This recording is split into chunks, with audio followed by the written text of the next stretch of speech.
Hello everyone. I'm going to take you to Ghana. Imagine that you're a farmer there and you're waiting for the start of the rainy season in order to start planting your crop. So as soon as it starts raining, you decide that it's a good moment to start planting. And so you do so. But unfortunately, it wasn't the start of the rainy season. You have to face 2 weeks of no rain, and so all your crop dies. And that year, either you have lost all your resources, or you are going to have to plant again, which will also signify a great economical loss. Well, this is not only your problem, but the problem of over 50% of the population in Ghana who rely on rain-fed agriculture. So wouldn't it be great to have an accurate weather forecast able to tell you exactly when the rainy season is going to start, so then you know when to start planting? In order to do that, the first step is to get accurate rainfall data, which normally is done either with ground stations or with satellites. In the case of the satellites, how it's normally done is relying only on the cloud top temperature. And then through analytical models, they are able to estimate rainfall on the ground. They also make use of all the ground station data to calibrate these algorithms, so then in many regions in the world, such as Europe, they are very accurate. But this is not the case in West Africa. Indeed, when we compare the two currently used satellite products with the ground data taken by the meteorological agency in Ghana, we found less than 16% of correlation. And also they can't rely on the ground station data because they have a very sparse network of ground stations. Indeed, compared to Europe, they only have 20% of what we have here. So why do these analytical models that work in other regions don't work in Ghana? Well, the situation in Ghana is very different. First of all, there are more aerosols in the atmosphere. Also, the land surface temperature is higher. And as I said, they don't have much ground truth data because of the cost. So, since what is established doesn't work, we are of the opinion that if it doesn't work right, go left.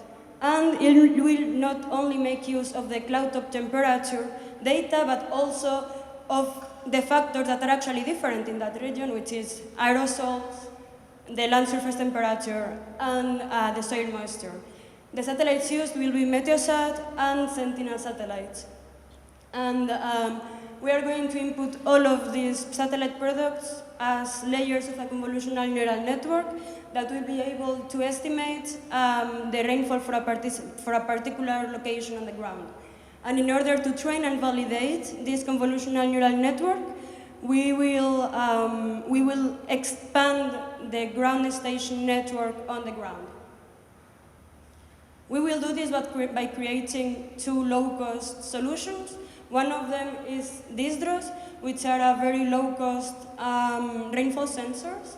And the other one is a self-made, very low-cost and reproducible rain gauge made out of a soda bottle. Indeed, it is so easy and reproducible to make that yesterday we made one, toasting for our pitch. So, well, you can see it. That is the start prototype. We are going to do this with school children. We are going to invite the school children to collaborate with us, taking data with those soda bottles, and in return we will expand their education on climate change and the water cycle. So the final product that we aim to achieve is accurate rainfall data together with this educational module for schools on climate change, the water cycle, and how Earth observation can solve real-world problems. Indeed, the government in Ghana wants to start incorporating climate change education into the school curricula, and we will offer them the option to include this model.